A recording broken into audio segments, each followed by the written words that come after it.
Living Corporate is brought to you by The Access Point.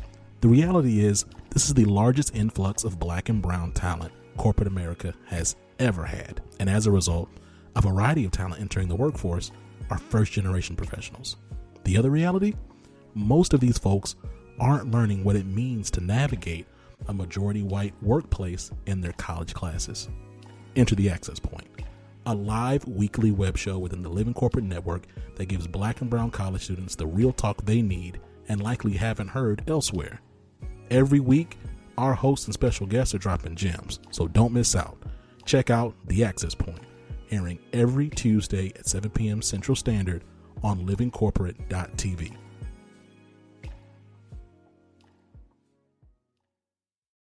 Not a lot of Black women and Black men stay in the workplace.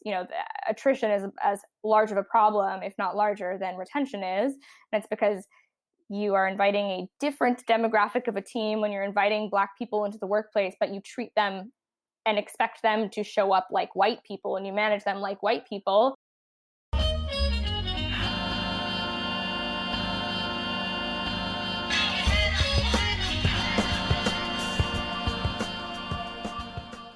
What's up, y'all? It's Zach with Living Corporate, and we're here, y'all. It's a new day, a new week, a new opportunity to, what do they say, get out there and make a change. I don't know. I'm not trying to hit y'all with nothing too generic.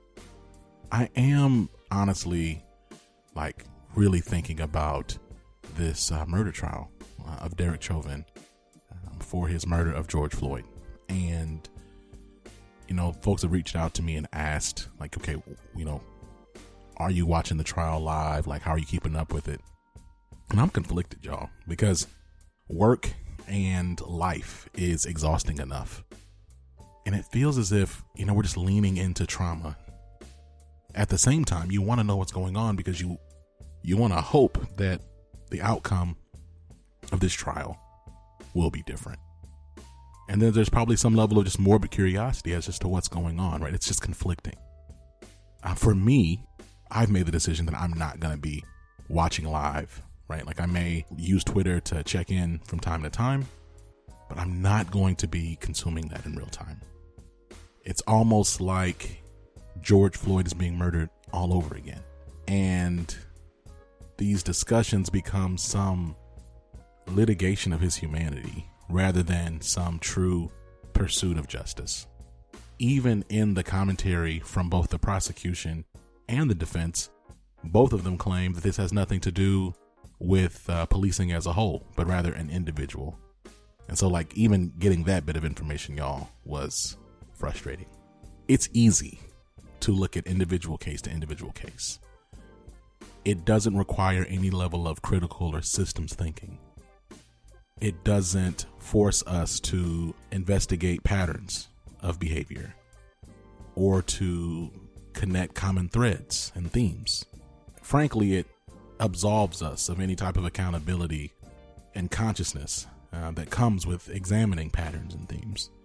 And it's just the safer thing to do. I want you to know, if you're listening to this, especially if you're Black or brown, that I see you. And I'm right there with you in being exhausted by the reality of white supremacy. And not just white supremacy in the acts and the harms that are enacted upon Black and brown bodies every day, but the systems that refuse to name the harm that white supremacy creates and sustains. It is exhausting. It is depressing. It is defeating. And my hope is that you find some level of release or escape or comfort in your day as we're constantly faced with these oppressive realities. I'm really excited, though, all of that being said, about the conversation I had today with Mariah Driver. Mariah Driver is the head of diversity, equity, and inclusion at Webflow. And, we had a great conversation talking about a wide range of things, from anti-Asian racism to anti-Black racism to white supremacy as a whole, patriarchy, capitalism.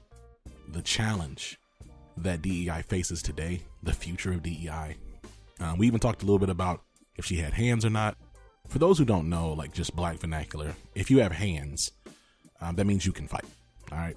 I promise it makes sense in the flow of the conversation. Pay attention. You'll check it out. Look, we will be back, and I look forward to you all checking out this conversation. See you soon.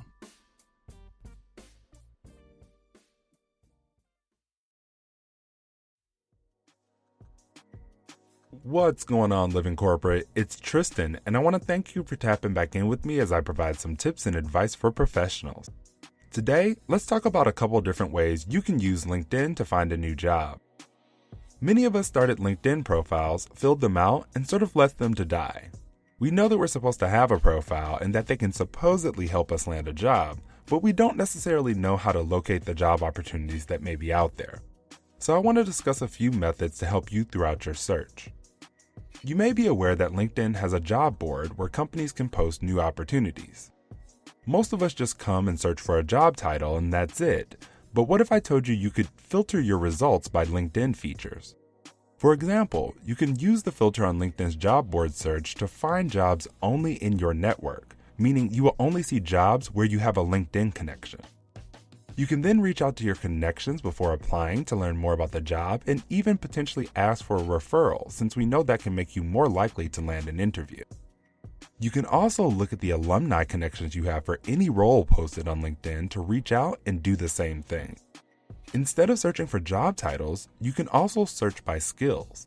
So maybe you know there's a skill, function, or software that you're really good at and want to do more of in your next job. You can search for that skill to see what jobs are available. So let's say you've been in HR and you've gotten some experience with organizational development, but you want to get more. You can search for organizational development in the job board to see what type of roles may be available to do more of that.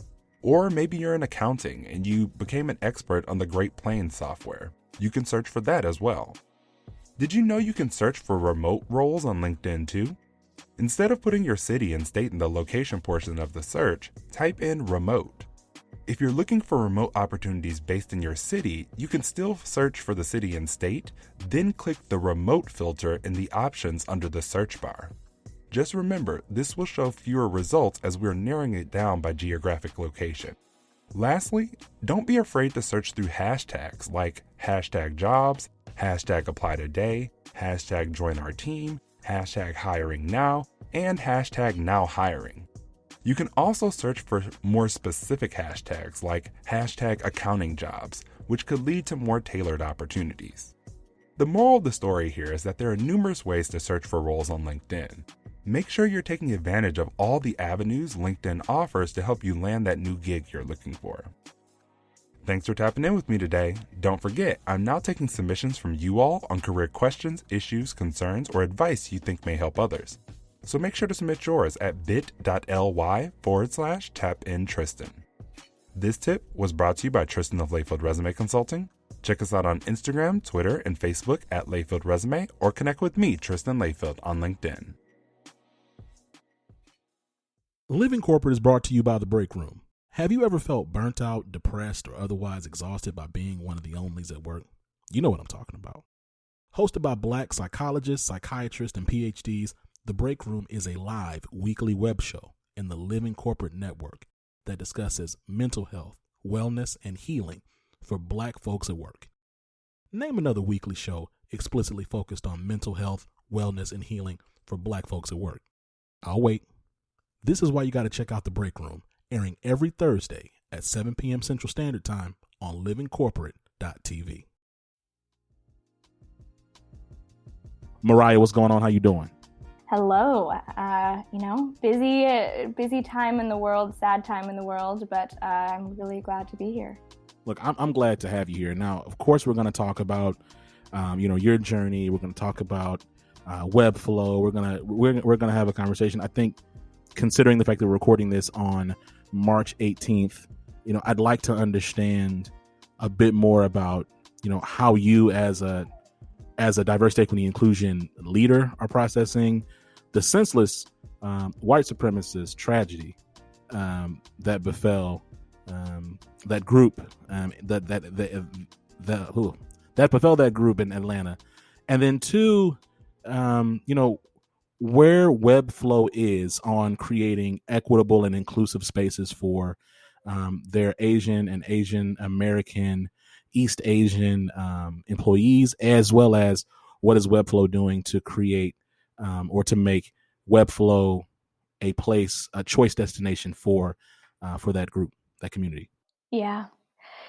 So I think first to just speak about, the last 24, 48 hours. And this is a peek into the life of an EDI, DEI practitioner, is, the violent and horrific attacks on the Asian community that happened, the murders in Atlanta, the way that the media spoke about them, who was centered in that discourse, who was given, the benefit of humanity and bad days, was heartbreaking. And I, alongside, a lot of other folks, probably had the first instinct to try to kind of suppress those emotions that come up when that happens. So, the first thing that I have learned to do is to just process it on my own first, even if it's not an event that directly affects the racial groups that I belong to. I'm biracial, but I identify primarily as a Black woman, and processing it and creating space for that grief and that trauma witnessing that we do. That was kind of the first thing that I had to do for myself, because I knew it was going to be a long day of holding space for other people's pain and other people's trauma, and I wanted to be able to show up that way. So that was kind of the first thing, was just kind of recognizing, checking in with myself. But the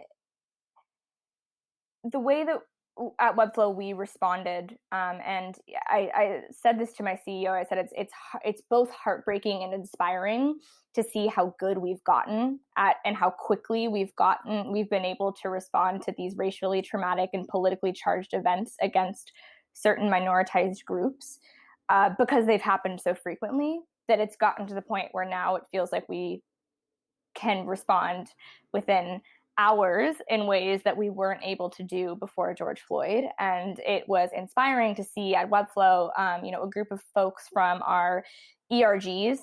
The first thing was checking in with our Asians at Webflow ERG group, and their leaders, and just, acknowledging what happened, letting them know that the rest of the ERG leads were on standby for anything they needed, whether that was surfacing resources for managers, whether that was finding trauma and healing specialists. We were there and just wanted to create that space for them, knowing that they were likely creating a space for their community as well.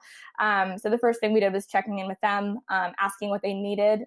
We identified a need pretty immediately for some kind of space for the community to process and work through and, start to heal from the events. And I think one thing that I am beginning to learn on my own learning journey. We're all on our journeys, even as EDI practitioners. It's one of those fields where the more you learn, the more you realize you don't know. Is that, our Asian community was expressing that they are not accustomed to taking up space, and they are not accustomed to asking for help, and they're not accustomed to being burden, that there's a fear of being a burden with their grief, with their pain, with their fear. Even within their own group, they recognized that. So the first step I took was to find a trauma and kind of racial trauma specialist who kind of helps create spaces for healing, for processing, especially for racially triggered events and violence. So we did that for our Asians at Webflow affinity group. A few of them took the day off. I sent a note to our managers with kind of a guide for how to respond to and support teams through a racial crisis or political crisis. And part of that is acknowledging what's happened in pretty much every meeting, and identifying the folks on their team who are at the center of harm, checking in with them, letting them know they can take time off, letting them know they'll take on projects that they have, if they're meeting a deadline. So giving them that option, being really proactive, and just really asking what they need versus kind of assuming what they need. And lastly, our DEI council came together and we created a list of resources. The first thing that everyone asks is like, what can I do? Where can I donate? We kind of scramble when we're in the face of this, these horrific events that we both could have and probably knew, we're predictable, but also feel very powerless in responding to. So we created a guide of resources. A lot of them focused actually not on just, educating folks on what happened, but actually educating folks on the long and erased history of violence and anti-Asian racism in the United States and outside of the United States that only kind of bubbled up to the surface after COVID hit and after our last administration. So we created that list of resources. We ended up publishing it publicly to share with our community, to invite them in to kind of engage in this reflection, and then also kind of propose some ideas for how to engage in effective allyship for that community. But yeah, that's how we responded yesterday. And I mean, the biggest thing that we focus on in any event like this is just centering the needs of the community, asking instead of assuming, and then really, investing the time and the resources into supporting them. And I think that's, that was our priority yesterday. And I was really proud of the team for mobilizing around it and getting all of that together. And then our CEO acknowledged it in our all-team meeting today, spoke a bit about it there. And a lot of folks from our council also went to some trainings today on kind of how to engage in effective allyship and disrupt these, the kind of bystander effect of a lot of this. It's interesting. I was just talking to another leader, about this very thing, this just anti-Asian hate and racism, and thinking through a bit about like systems and being a systems thinker. I think that some of the challenge with like historical D&I is that it's so individual focused and not necessarily as thoughtful on the systems that we're trying to either shift or engage or interrogate to create, impact. And so as I hear what you're talking through and the work that Webflow did for their own employees in creating that space, I think about how rare that is. I've yet to, considering, I'm a Black man, I've yet to have any org, certainly not the org that I work at now, provide, targeted resources for, racialized trauma and healing. That is unique. I'm curious, when it comes to like investment in your group and your space, what informs that? Like how did you get the capital to even do that? What was the process for Webflow to approve that type of expense? Yeah, well, I think first we are, Webflow is a visual development platform. So our goal of the product ultimately is to, increase access, open access to building for the web, which is the world's most powerful medium that only a sliver of the population has the ability to build on and for, because it requires the ability to code for the most part. Or you go to a Squarespace or WordPress or Wix, and your control over what you're creating, what you're producing is severely limited by kind of the constraints of that platform. So our goal is ultimately to democratize access to this, to power, to opportunity that the web presents. And so when I first started doing this work, it was just myself. I started at Webflow 3 years ago and was on the marketing team. And this was just work that I had started doing on the side with my CEO. I was the first Black woman to join the team. And it was the first, I had built up enough trust in my leaders and especially my CEO that I was able to ask, are we planning on prioritizing hiring other Black people or just kind of developing any strategy around diversity and inclusion as we started to scale? And like most CEOs, I'm sure, his answer was, I'm thinking about it. I care about that. And I don't know where to start or what to do. And so how I began this work was actually just kind of in my 10% time working with him to figure out like how do you go about building a diversity and inclusion strategy? How do you go about kind of even figuring out where we were? How do we know where we're starting from? And how do we like legally collect demographic information? And how do we, prioritize, diversity in hiring without, perpetuating this idea of like quote unquote diversity hires getting a leg up because of their, the way that they identify. So there were so many unknowns, and that is I am an academic at heart, and I studied critical race theory in both South Africa and in Washington, D.C. And so for me, this was a bunch of question marks, and I'm super attracted to question marks. It feels like a bit of a mystery and an adventure to kind of investigate. So I went down the rabbit hole of finding all of the resources, all of the guides, all of the discourse out there about diversity and inclusion. And interestingly, I was really disappointed by what I found. And it wasn't to the fault of the creators of that content. I think it was more disappointment in, I'm reading about these theories and about these practices and about these recommendations from experts. And then I'm seeing in the workplace and in tech that these are nothing is changing. And so for me, it was this question of like, okay, so are we going to follow what everyone else is doing, knowing that the needle isn't moved when other folks are doing it?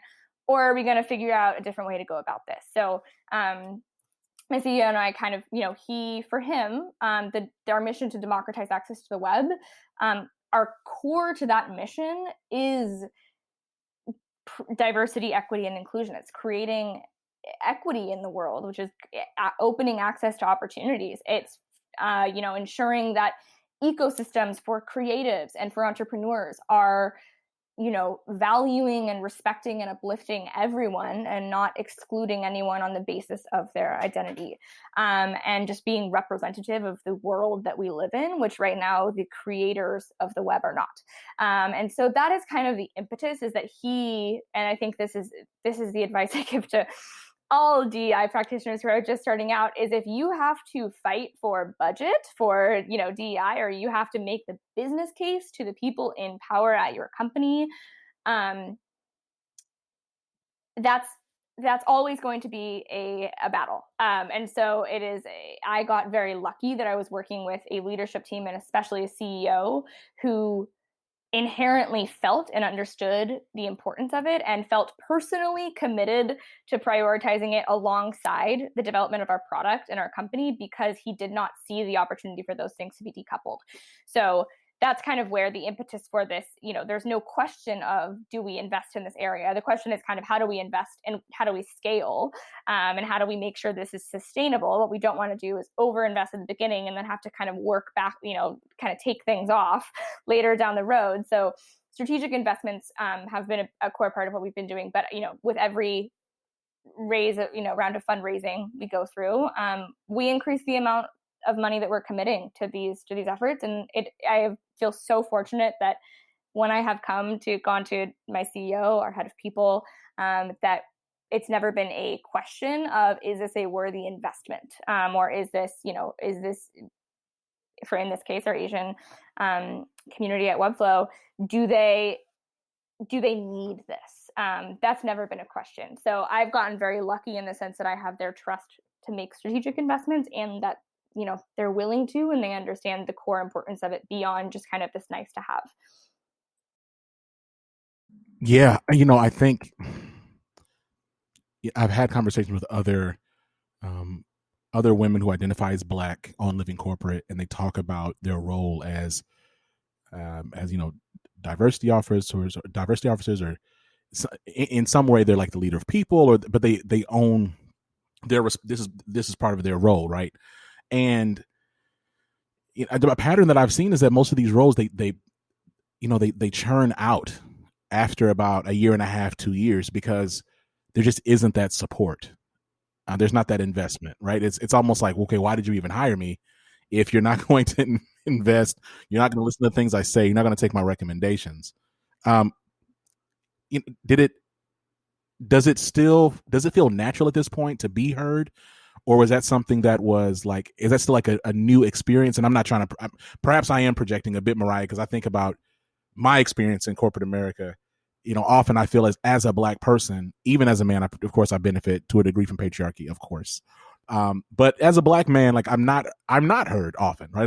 I do have to feel like I have to kind of fight and prove and justify my stance on any one thing when I make a recommendation. Like, since that seems to not be the case for you at Webflow, and I'm curious, like, is that feeling different, or are you accustomed to that now? Like, what is that like, feeling that support that you're describing?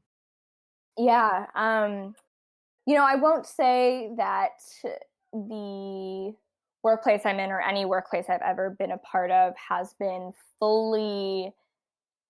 embraced fully me, my Blackness, my, sometimes the hammer I take to the patriarchy and white supremacy, and the systems that perpetuate both of those things. I've gotten lucky in that I have a lot. Starting at Webflow early on, I think has been, was a significant benefit for me, given that I have a strong foundation of trust with the people who have been there the longest and the people in positions of power. And I think that interpersonal trust is a huge, huge leg up, and that's usually kind of the barrier between Black women, for instance, and white male leaders, is that there is, and especially for Black men, that trust, and is inherently affected by these stereotypes of Black women as angry and of Black men as threatening. And so I think I started, and I had to prove. I mean, I will say, like, I for all of my career in every context, every meeting I go into it with, maybe there's a Zoom filter, Zoom background, but the most prominent filter is honestly the filter on how I show up, how I speak, when I swallow my tongue, when someone tells me, "Oh, you're so articulate," which happens to me on a weekly basis. So there are things that I know the boundaries to it's conditional. And I won't say that it's conditional like with my leaders necessarily, because I really do believe that they've proven that we can have candid and honest conversations about how we work and what my role is. But I will say, in the workplace in general, that filter, which is a survival mechanism, hasn't disappeared. And I don't think it will for a long time. White people have to prove themselves to us for enough time for us to be able to let that one go. But I do, it is something I guess the question is kind of like, how does that feel? Does it feel different? I still go into most conversations assuming that I won't be able to influence a decision. And I won't be able to, that my idea won't be taken and just, assumed is fully thought out and fully strategic and run with. That being said, so I am surprised every time it happens, and it does happen more frequently, fortunately for me, more frequently than it has ever happened in my career before.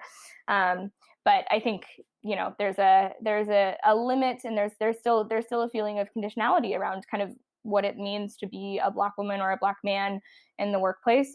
Even if you do have leaders who support you and are willing to kind of amplify your voice and support your work, you're still having to prove yourself every day. And you're still kind of conforming to the ideas of of professionalism that white supremacy has defined, many of which of those ideals are not reflective of Black culture and how I will and would be if I was bringing my full self into work.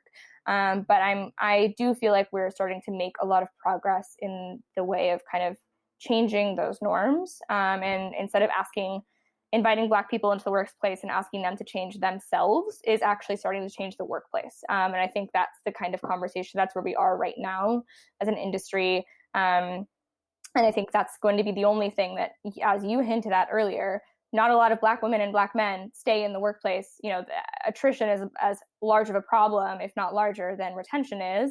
And it's because you are inviting a different demographic of a team when you're inviting Black people into the workplace, but you treat them and expect them to show up like white people and you manage them like white people. They can't survive. They can't stay there. You're subjecting them to trauma every single day. And so I think what we're starting to see is that that's shifting, and that we're starting to acknowledge that leaders have to adapt their workplaces to the needs of their changing demographics and diversified teams, versus asking their teams to kind of conform to the workplace that was once very homogenous. Goodness gracious, Mariah, you got bars? Don't ask me to rap. My brother will attest. He's like, please never do that. Man, if I didn't, boy, goodness gracious, sometimes I just have to wave my hand. I mean, amen, for real. And I appreciate the candid answer. I think, so you're speaking to something that is ever prevalent, even when we get, the small bits of support that we need to be effective at our jobs, and navigate these spaces, which is just the reality of patriarchy and white supremacy. You said that at the top of this. I'm curious, where do you foresee diversity, equity, and inclusion going as it pertains to naming systems, naming and naming ideologies that enable trauma, that enable harm for individuals who have been marginalized, for oppressed communities? Like, do you see it continuing to grow in that space, or do you eventually see like a clawback where we're getting more into, I'm going to call it like this conservative kind of whitewashed D&I that's frankly like, diversity of thought, heavy on unconscious bias, high binary analysis or understandings of identity, almost like a dismissal of ethnic and racial identities, and erasure of trans identities. Like where do you see this space and this work going over the next, I'm just going to say like 3 or 4 years? Yeah, it's a good question. So there are a few things I see happening. If I had to describe kind of the current state of DEI and what this transition were between, it's that for a long time, DEI has been, kind of a check the box, compliance driven, in HR, affirmative action space. And I talked to a lot of DEI leaders about kind of like what changes we're seeing, because we're all going through it, and all of us are like, trying to figure out what's happening in the space and what other people are doing and what's changing and what's now acceptable and what we can ask for and what we can demand for our teams. But I think what's happening is the DEI, quite frankly, used to center white comfort, and it used to center this idea that diversity, equity, and inclusion programs equally uplift everyone, and they create a culture of inclusion for everyone, and everyone benefits when we prioritize diversity and inclusion. And let's get real, when we start making when we start prioritizing diversity in our hiring process, and we deprioritize referrals because those predominantly end up benefiting white men, and whatever the homogenous group is on the team, their referral networks are 99% similar. So to be honest, us taking away, saying we're going to actually deprioritize referrals because they're preventing us from driving equitable hiring outcomes, that the white men, the white women who used to benefit from being able to like send a resume in of their friend and then their friend getting hired, they're not equally that's not comfortable for them. That might not in that moment feel like this strategy is actually improving their life, because it's taking away a level of power and privilege to kind of reset the balance. So I think for a long time, DEI was kind of confined to this, comfort, this white comfort centered, compliance driven, check the box, programmatic space.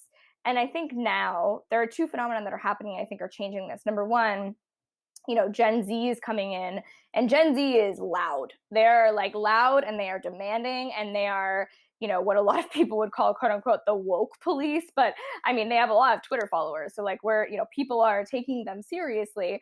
And they want to see, whether they're white, whether they're a member of a minoritized group, they want to see workplaces that are not just saying they care about diversity and inclusion, but are actually walking the walk. And when things like these shootings in Atlanta happened, I know for a fact that if I was to sit back, if our leadership team was to sit back and say, nope, we're not going to do or say anything, and I was to sit back and say, nope, we're not going to do or say anything, there would be a lot of white people at my company who would have been making noise about the fact that that was unacceptable, that would have been saying that. And I think that level of allyship and that amplification of white allyship and able-bodied allyship for our disabled community, and even Black allyship for our Asian community in the workplace, like we are starting to really hear and kind of recenter the focus, so that white comfort and this compliance focus that for so long has prevented us from making any real change is starting to shift into more of kind of a systemic change focus, which is that in the short term, we are willing to accept discomfort. We are willing to accept uncertainty. We are willing to accept, that our leaders may not always say the right things, but they're going to say something. And they might be vulnerable about that in the process, because we realize all of that is necessary to actually create a workplace where equity and inclusion are not just prioritized, but they're reflected in our outcomes, in our hiring outcomes, in our promotions, all of that. So, and right now we're in this space of innovation, which is really cool. And I think it's a little bit difficult for this to happen in HR, to be honest. I think that's what stifles a lot of innovation in this area in particular. But what I'm seeing with a lot of other DEI leaders is that, number one, they're moving out of HR. Number two, they're getting a lot more backing when it comes to kind of financial backing, funding, and investment. They're given teams, they're given resources. And also we just have a community of DEI practitioners who are no longer doing this work in a silo. So we have other people to lean on and to collaborate with outside of our companies. We're really starting to rethink the things that we had assumed we had to do, which is like, we're rethinking, like, are unconscious bias trainings really the best use of our time or energy? Or maybe is it more important for us to focus on, let's say, integrating inclusive leadership curriculum into our existing manager training, so it's not a separate thing? And I think things like that we're starting to do more of. So I would say, to answer your question about where this space will be in 4 years, I think that there's going to be a lot more money behind it. I think we are going to see fewer white people in DEI leads positions. I think we're recognizing that, unfortunately, privilege can really prevent and stifle the ability to effectively do this work. And unfortunately, that falls on a lot of trauma for the people of color who are doing this work as well. But I think we're probably going to see a much more diverse slate of EID and DEI practitioners.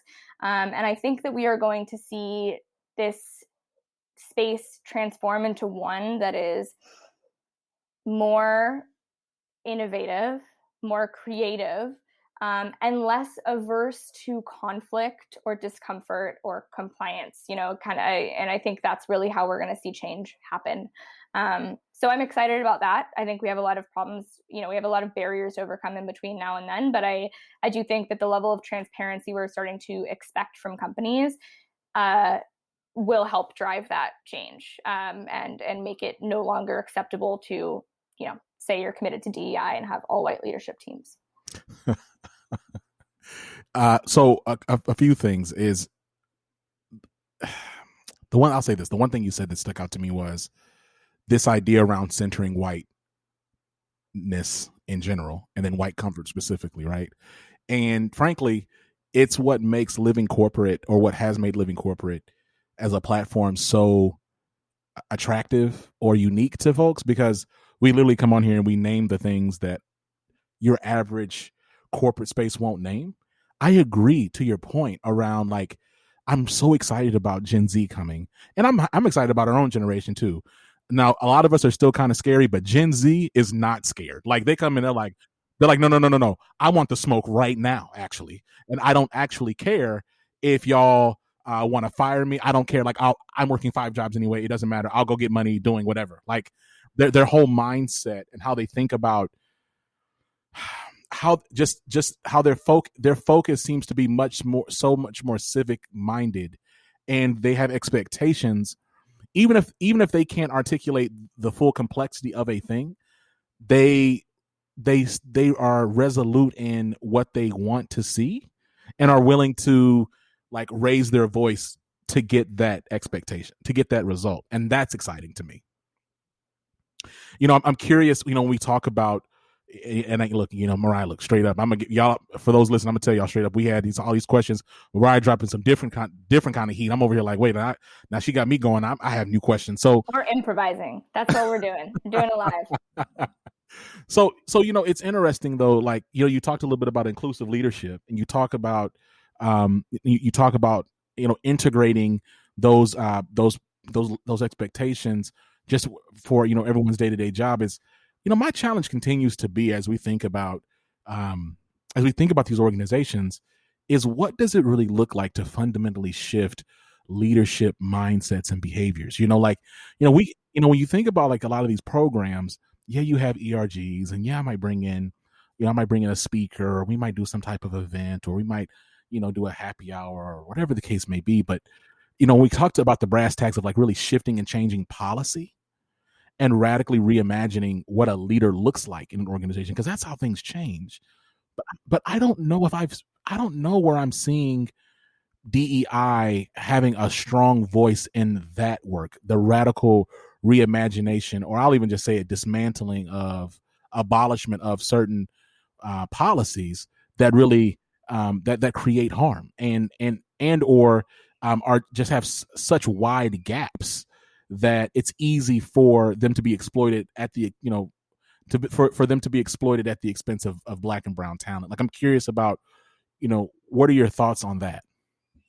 Yeah, this is a tough area, and I actually don't know that I have seen. I think the leadership piece is core to the ability for underrepresented talent to succeed and to grow, and for this work to really start to take root. And I don't know if I've seen, candidly, I don't think I've seen any company get this right, like perfectly, like scale, like that, scale this kind of new shift in what leadership looks like and actually hold people accountable for it. I think there's a lot of aspiration in the industry for kind of what we want our leaders to not just do, but the types of leaders we want them to be. But I do think there's an appetite for it, both within leadership. I think we have a lot of leaders who are they're hungry for this information, this education, this growth.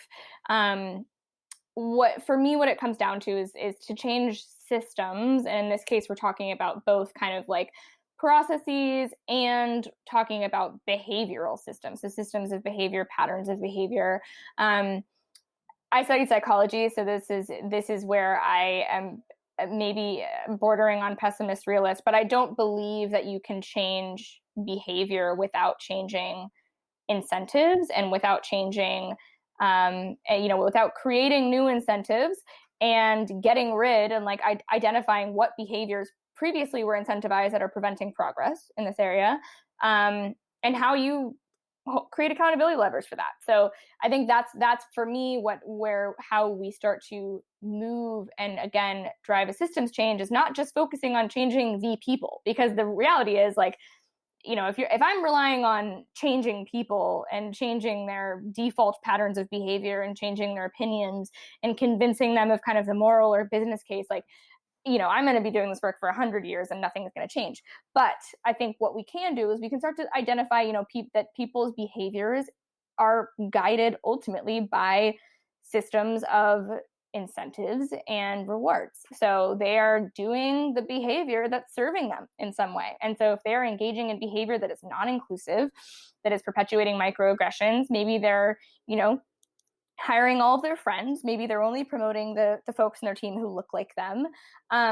They're doing that because, number one, there's no punishment for it. And number two, it's benefiting them. They're getting to work with people who look like them, and therefore they're more comfortable around. And so I think what I'm trying to focus on is, and one, I'll provide an example of how we're doing this at Webflow, is how do you actually change the incentives so that inherently a manager is able to see and a leader is able to see, if I choose this more inclusive behavior, or if I decide to speak up against this pattern of hiring within our kind of homogenous networks, I will be rewarded for that versus I will be told I'm slowing things down. And so one thing we've done at Webflow just to start this process, and again, I'm very candid in saying that we have not figured this out and we have not gotten this right, but is starting to integrate inclusive leadership as a core element of our career development paths for managers. So when someone is being considered for a promotion, they're evaluated not just on the core role responsibilities, but also their inclusive leadership assessment. So have you attended anti-racist? Like the bare minimum is like going to the trainings. That's like, anyone can, and on Zoom, I mean, you could not even be at your computer and be at the training technically. Like click the button and walk away. I mean, yeah, exactly. Like very low bar there. But so it starts with things as simple as just like, are you putting in the time? Are you putting in the time to go to the things that you are literally required to attend?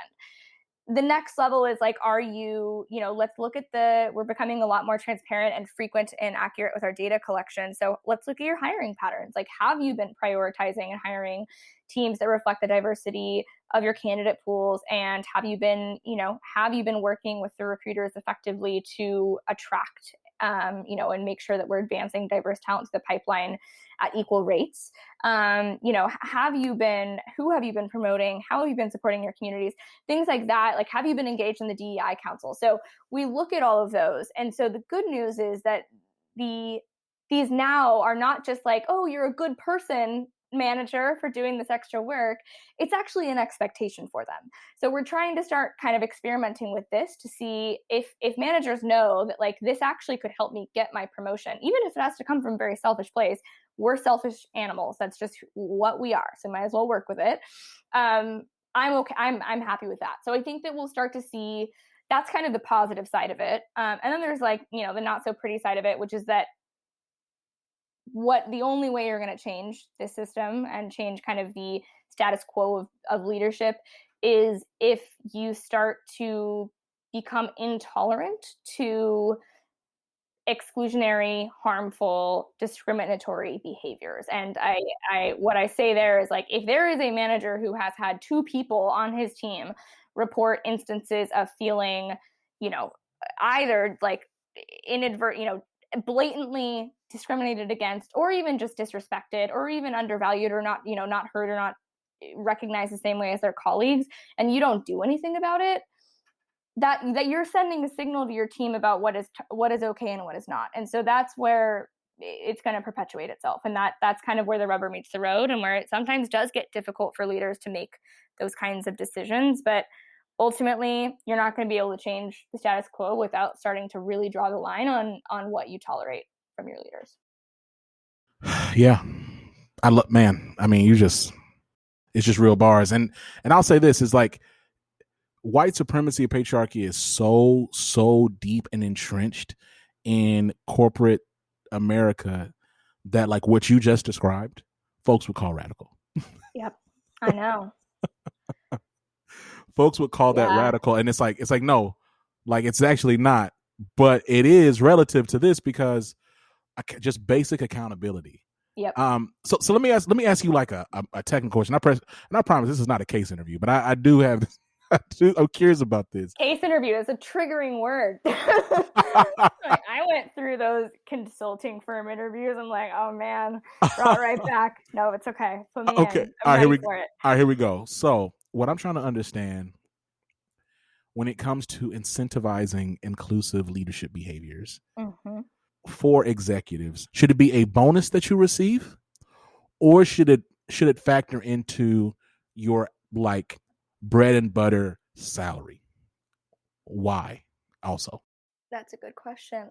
I think there are pros and cons to both. I think the bonus system, anytime there's a bonus system, the immediate thought that I have is like, ooh, are we just paying people to do like the bare minimum right thing? You know, like that feels a little bit to me like, that's just, I don't know how I feel about that. I think this is a tough question. What I will say is you experiment with it. I am no one has gotten, and this is where I come back to this innovation piece, no one has gotten this right. No one's figured it out. And so the only way we're going to figure it out is if we start trying things out, measuring the effectiveness of them, iterating on them, being open to being wrong, being open to having our minds change, and doing it over and over again until we figure out something that's actually driving change, and like we have a way to measure that. So, and to answer this question, I think that I personally might start out with when you introduce these new, and I think this is kind of where you get the board involved too, is when you introduce these new metrics for what it means to be a successful leader, and an effective leader and an impactful leader, that includes kind of inclusive behaviors, that maybe you start out with a bonus system where you say, we're going to start rewarding this behavior, see how that changes their behavior. If it doesn't move the needle, then maybe you do need to go to a more kind of like a loss mindset of like, you're going to, like your full salary is contingent upon you meeting these expectations. So that's kind of how, and then, see how it goes, evaluate it again, like get feedback from the leaders themselves too. I think it's important that they get buy-in as well. And then if that's not driving change and it doesn't seem sustainable, then you can pivot and shift. But I think the biggest thing is being open to trying something out. And I think that's kind of where we get stifled a bit here, is that if a leader, if you propose that idea to a CEO, for instance, a lot of times they'll come back with like, well, what other company has done this, and tell me, has it been successful? Sometimes you cannot, there are a lot of times in DEI where you can't point to a company that's done that. Mariah, I hate that. That is so, like, that's such a cop out to me. It's like, man, come on. Like before, I don't like that at all. Like, yeah, it's just so antithetical to the narrative that tech promotes. Come on. Where no one has gone before. And I'm like, let's go where no one has gone before. And they're like, nah, show me somebody I can follow. No, I need to go down the path, more trodden, even if it's downhill. Like that's kind of, that's where we are. So I think, but I will say that I think that there's smaller steps you can take, and that's kind of where this risk aversion comes in too. Like that's the old school of DEI, it's very risk averse. It's like, we don't want to piss anyone off, we don't want to make any white people uncomfortable, we don't want to risk tweeting something and some white members of our community saying that we're being like too liberal or too political or whatever. Like that was the old school. And we're moving into the new school where you have to be willing to take risks, because that's the only way you're going to get things to change.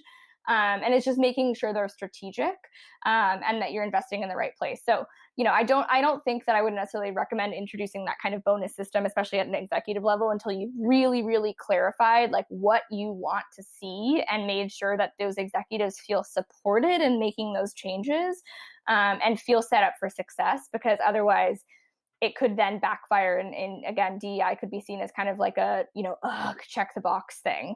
But I will say money, people follow money. So I won't say that a bonus system would be completely off of the table for a road less traveled to experiment with. I respect this. Look, Mariah, I told you top of this. We'll get you out of here. But, you and I just had a really good conversation. I hope that, you come back, because I've appreciated the dialogue we've had. And look, before I let you go, let me just ask you, what are you excited about with Webflow or for the next 12 months? And why should Black and brown folks want to work at Webflow? Ooh, this is a good question. I'm going to answer the second question first, because this is the one I'm most hype about. We have so for Black and brown folks, this is my pitch to work for Webflow. Number one, we are a remote first company with great perks, and everyone likes perks. Number two, we have an incredible, we call our, what folks typically name employee resource groups, or ERGs. We call them affinity groups. And we have an affinity group called Blackflow. And it was actually our first affinity group that started. And leaders are paid for this affinity group to do the work in this affinity group. The group is funded. This group is so fun. This group is like, we have these coffee chats, and we actually had a coffee chat trivia one, I think it was during Black History Month. And the leaders planned it, and it was like a guess. We each had to submit a baby photo, and the game was like, guess whose baby photo this is. And that could have went left. Yeah, it dawned on me that this was the first time that I've ever played a like guess whose baby photo this is with any level of confidence that I wasn't just going to be found out immediately, because I was like the only brown, and I'm biracial. Like my proximity to whiteness when I was a baby was like very, very close. Okay. So, but it was still not, in every other game like that I played, it's like me and a bunch of white people, and they're like, Mariah, like, wow. Something tells me this might be you. Yeah, Sherlock. I said that at the start of the game, and everyone was like, damn, like, this is the first time I've played this too, and that's the case. That being said, we still, like, I got pretty much like every light-skinned baby. Everyone guessed it was me. Obviously it's not me, but still, it's like, you still don't get away with that. The guessing doesn't get any better necessarily based on the group. But I will say our Blackflow group is amazing. We have our leaders, Sean and Amina, have just been like, they just create a great space. We've grown our Black employee base from, I think it was 4% to almost 7.5% in about 6 months, under 6 months. Oh, y'all actually doing work over there. Okay. So when we say like Black Lives Matter, we are literally like, they matter so much that, we are actually going to hire Black people. So number one, like, we have a very incredible community of Black and BIPOC folks at our company, who are also just fun. Like, I think, during a lot of the last summer, like, we just needed a space to just be Black and to like say like, guess what this white person said to me today. And like, sometimes that's just what you need. So the group is amazing. The group is, everyone who's joined has said this is the first time they've been a part of a group like this. 0% attrition from anyone in our Black affinity group or any of our affinity groups. So if you need a case for why ERGs are worthy of investment, cite the fact that we have not had out of anyone who's left the company, not a single person has been a part of one of our affinity groups. And then I think what I'm most excited for, so that was just a piece of it. I'm just like pitching little taste. Okay, Black folks to come. Yeah, but you had to join to figure out the rest of the fun that Blackflow does. I think what I'm most looking forward to for Webflow over the next 12 months, we are really, really doubling down on our investment, not only in DEI, but also in accessibility and in just social impact efforts in general. It's a large sum of money, which I can't announce now because we will be announcing it later, but we're investing a lot of money. We're putting our money where our mouths are. We are investing in our ecosystem because we realize that like just focusing on our internal employee base is not going to move the needle on, systemic inequities within the creative space that we're serving as well. And then I think in general, I'm really excited about how collaborative this work has become. We have a DEI council with 5 executive sponsors and 12 members of our team who are also paid. We compensate everyone who's doing DEI work in addition to their normal job. And we have, a ton of work that's going on that side. We have an accessibility task force that's doing a lot of work and a working group dedicated to that. So it just I feel this momentum where all of those kind of, I would like to do this, but, those buts of like, I don't have the time, I don't have the resources, I don't have the bandwidth, I don't have the people. Those are all gone right now. So I truly do feel like we are on this path to like completely demonstrate that,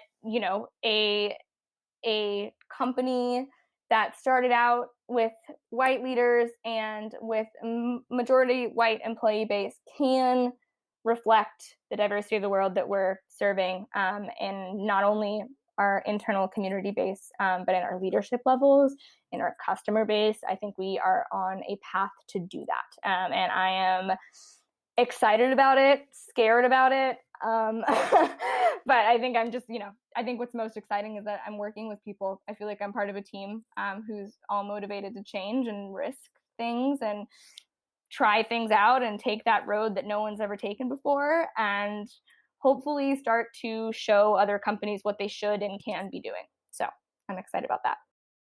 My goodness, Mariah, like, you really have a knack for this whole like speaking thing. You should like do this more often. Like, you know what I mean? Like, I don't know, maybe if you were like the head of diversity and inclusion for Webflow, I don't know, something like that, like where you can really speak, because you have a knack for this. It's my honesty. I think I have my mom, when I was growing up, was always a little bit worried about it. She was like, you have a big mouth and you have no filter, and that's a bad combination. Well, now look, now Mariah, do you have, here's the question, do you have hands? Oh, I have hands. Yeah. You have hands work? Yeah. Your hands work? My hands work. Yep. Yep. They work. Mariah, this has been fun. I appreciate you. Listen, y'all heard this incredible interview with Mariah Driver of Webflow. Make sure you check out the links in the show notes. Mariah, look, you're a friend of the show. I hope you come back for a part 2, 3, 4, 5, something, because this was incredible. And just thank you so much. Thank you. This was fun. I'm definitely down to come back and do some more pew pew pewing. Drop in the bars. My brother's gonna be like, "You're so embarrassing, Mariah." Someone take the mic away from her. But yeah, this has been a pleasure, and I love going off the transcript of questions. So I appreciate you flowing with me on it. No problem. We'll talk to you soon. All right. Thank you. Bye. Peace. Living Corporate is brought to you by The Leadership Range, a podcast within the Living Corporate Network. Hosted by globally certified and Fortune 500 executive coach and leadership development expert Neil Edwards, The Leadership Range is focused on having real, raw, soulful, and accountable conversations about inclusive leadership, allyship, professional development. Every week is a new episode with new learning and new actions to take on to grow inclusively. Make sure you check out The Leadership Range everywhere you listen to podcasts.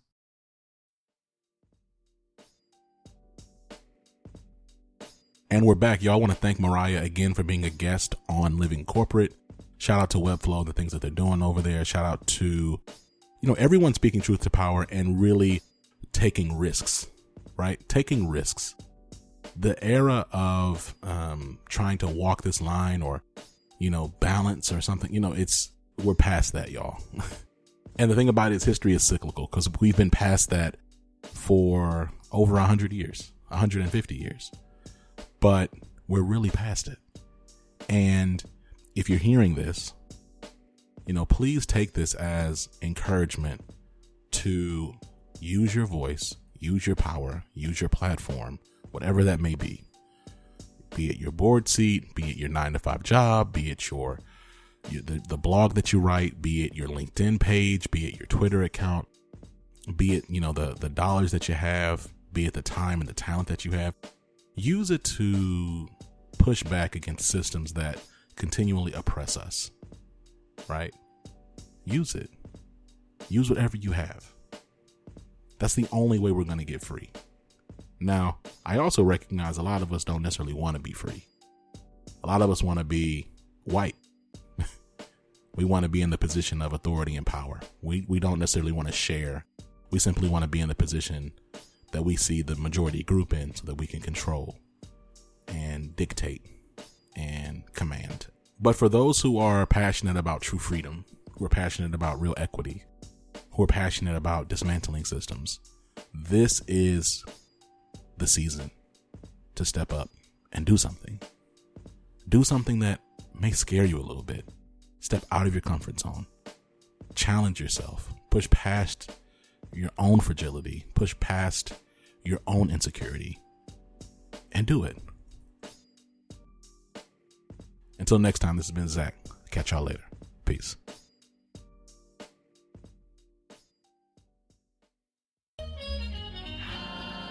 Living Corporate is a podcast by Living Corporate LLC. Our logo was designed by David Dawkins. Our theme music was produced by Ken Brown. Additional music production by Antoine Franklin for Musical Elevation. Post-production is handled by Jeremy Jackson.